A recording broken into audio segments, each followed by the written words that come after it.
I've been in your waters.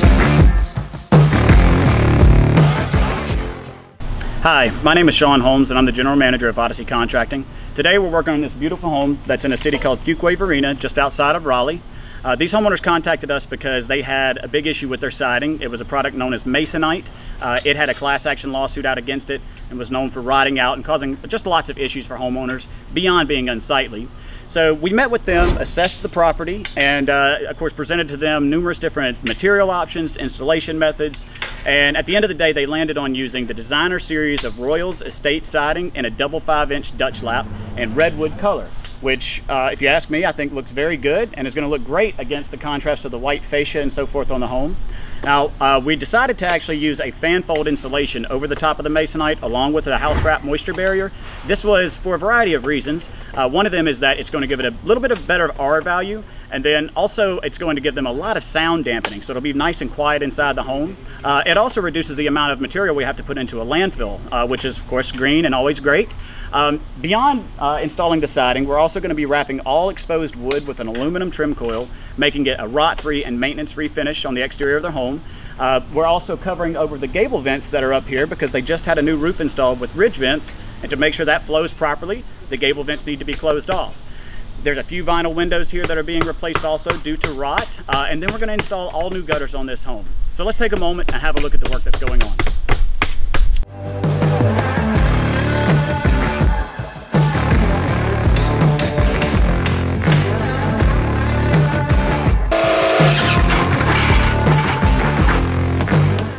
Okay, so here at Odyssey Contracting, we like to look out for the details because the details matter for a long-lasting installation of vinyl siding.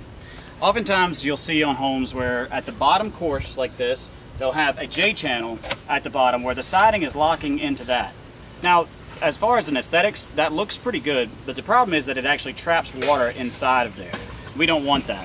The proper application is to install a starter course down along the bottom strip behind the vinyl siding here, so that your siding can actually snap into that and lock itself in, and you've got an area that sheds water. Any water gets behind these pieces of vinyl siding, it'll come out through these here weep holes.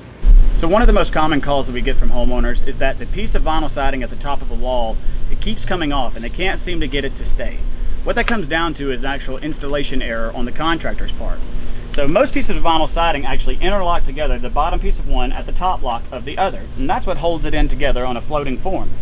When you get to the top of a wall like this right here, though, it's not always an equal distance where you're able to just put a piece of whole siding up there. So instead, we have to take the top lock off of there and cut it down like this to fit.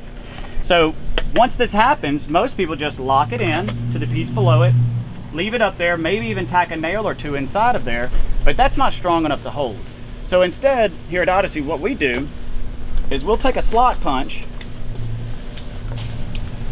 We'll actually cut, or should I say punch, a few different holes into the top pieces of the vinyl siding.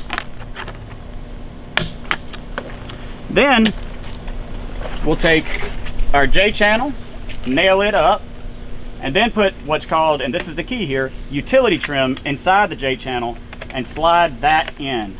And that utility trim makes it lock into place, okay? And that's what keeps it held out and where it's nice and pretty and strong for the long term. Sometimes we need to shim it out on the backside depending on where it falls from the lap, but that utility trim is one of those key components that so many people miss and ends up causing many issues down the road, tons of siding calls for repairs and patching it back up, gluing it back together and so forth. But utility trim is the way to go. So as we said about making this home a maintenance-free finish with the vinyl siding installation, we also wrap all of the wood with an aluminum trim coil. Okay, now this has a baked-on enamel finish to it. It comes in a cedar mill, which is a wood grain, or this, like this case, a smooth finish, all right? So when we install these, we can make them in many different decorations and designs to give an architectural look to the home and make it look like extra trim pieces. Now one key component of this fascia here is that this bend out on the top is actually mimicking a drip edge. Now here in North Carolina, drip edge is not code, but it is suggested to be installed. And since it's not on this house, this extra bend will act like a drip edge without having one there to the best of its ability. So another component to give a really finished look to the home is putting all the light fixtures and outlets on what we call blocks. All right, these blocks will make it stand out away from the siding and gives a channel for the siding to go in behind, that is, and gives it a nice clean look at the end of the day. You can see what I'm referring to right here. Although the light isn't up yet on the finished photos, you'll be able to see what we're talking about.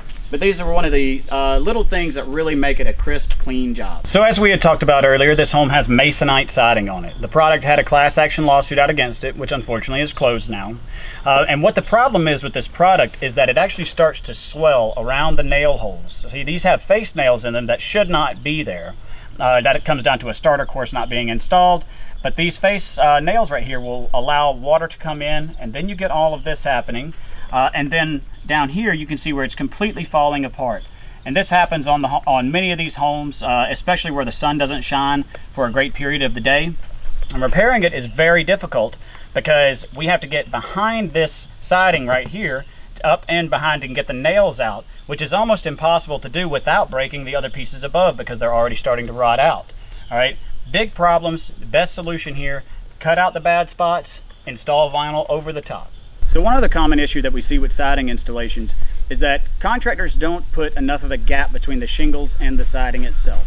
All right, and we call that a drip gap. And when they don't leave a big enough of a drip gap, you'll see what it happens right here.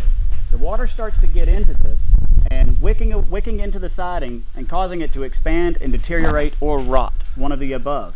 Now, the solution to this is for us to pull a line about 2 inches up from it, chalk that, and cut it with like a reciprocating tool or a multi-tool, and then we'll install over the top of that with the vinyl siding, making sure that we have a nice gap between the shingles and the siding.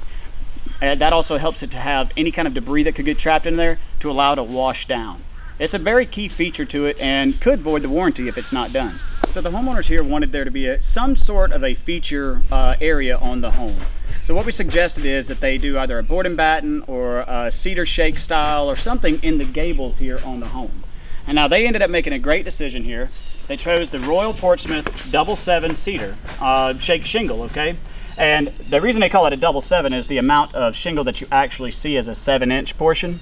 So what we're going to do is we're going to run the vinyl siding up and then to the bottom of the gables. Then we're going to throw in a 1x8 at the bottom to break things up. And these will start on top of it, running up to the top, giving a nice feature area of the home. So tap the button below to schedule your complimentary 15-point siding condition report. Once we get your info, one of our specialists will reach out to you to schedule a time that's convenient for you. So tap the button below to schedule today.